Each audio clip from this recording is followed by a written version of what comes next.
The incident primarily happened with Robert's cousin. His cousin, Kevin, lived in Nevada, USA. Kevin was studying at the University of Nevada. Since he couldn't get a place in the dorm, he had to rent a separate house. His house was a bit far from the university. It was a 5-minute walk to the bus stop, followed by a 10-minute bus journey. A little description of his neighborhood is necessary. The neighborhood was mainly on the outskirts of the city and relatively elevated because there was a quite high hill nearby, almost like a small mountain. Many people went there for walks in the afternoon, especially during summer. Standing at the top of that hill, you could see the entire city below. At night, it created an incredibly picturesque view. The incident involves Kevin's girlfriend.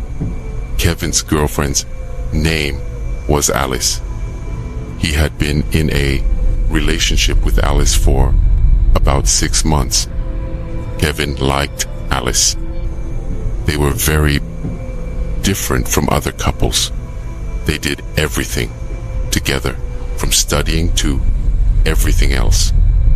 You could say Kevin had a strong affection for Alice, but he couldn't express it openly. On the day of the incident, Alice came to Kevin's house. They watched a movie and had dinner that day. Gradually, it was time for Alice to return to her dorm, but Kevin really wanted Alice to stay that day because there was a lot of storm and rain outside.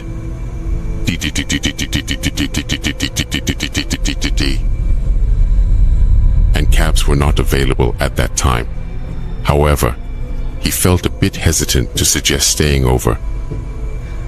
The thought kept crossing his mind that Alice might take it the wrong way. He was actually afraid to admit that he loved Alice very much. He feared that saying it might ruin their friendship. Finally, gathering courage, he told Alice, "So, I was thinking, what if you stayed over today?" "Well, it's pouring rain outside. You won't find anything out there." Then, with a slight smile, she said, "I can stay, but where I live, no one else can stay. So, the answer would be..." Kevin burst out laughing and said, "Well, that's... By adding this, are you trying to scare me with all these words, Hasina?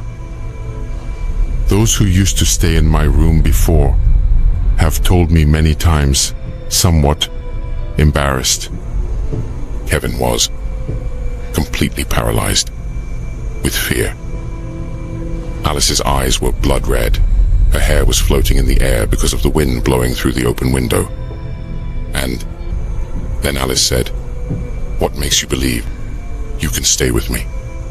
After that, she said many more things. She said something about tearing apart his flesh and blood. And she said, "Do you want to stay with me?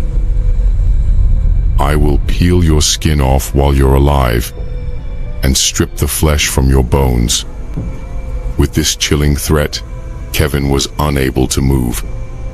He was so terrified that he felt if he moved, Alice would attack him, and he would witness the horrific reality of her words.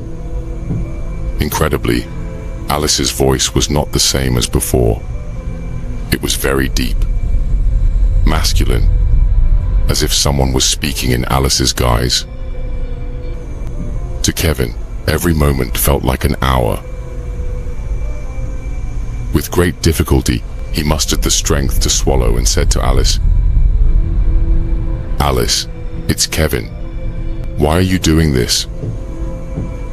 Alice is not here. If you want to live, leave her alone and go somewhere," came the terrifying voice in response. whole time, Alice was floating above Kevin's body. Then Kevin remembered what Alice had once said. "If you notice any abnormality in me, leave me and go to the living room." Gathering a lot of courage and strength, he said in a trembling voice to Alice, or the person impersonating Alice, "I'm going. You go to sleep." "I'm not Alice," said the fear-inducing voice. Kevin was not particularly religious. You could say he was somewhat atheistic. He was somewhat in a state, as they say, but upon seeing this form, he began to call out to God. Perhaps because of his heartfelt prayers, Alice started to move away from the oil, going to the very corner of the room and standing on the ground. Then her eyes shone like two rings. After that, she pointed towards the door, indicating to leave without saying a word. Kevin slowly left the room, feeling as if they were being watched. But Will run away. Besides, he felt that the royals would not harm him. He sat huddled on the living room sofa, contemplating everything, and in his mind, he was calling out to God. Excitedly, Alice said, "I didn't want to tell you, because I felt you would leave me. But today I had to tell the truth. How long could I keep hiding it like this? I've had this problem since I was very young. I've been to many psychiatrists. No results." Understanding the severity of the issue, Kevin stopped smiling and said in a serious tone, "This might be something ordinary. You're making a fuss over nothing." Alice replied, "You won't be able to understand. You won't get it. No one does. I know that too. You're telling me that I should. I will stay. But you have to promise me one thing." "What promise?" Kevin asked. "If you see any abnormality in me, then you will leave me and go to the living room. Don't try to talk to me. When you leave, wedge a chair under the doorknob so I can't get out." Not understanding the head or tail of the conversation, Kevin agreed. Around midnight, they went to bed.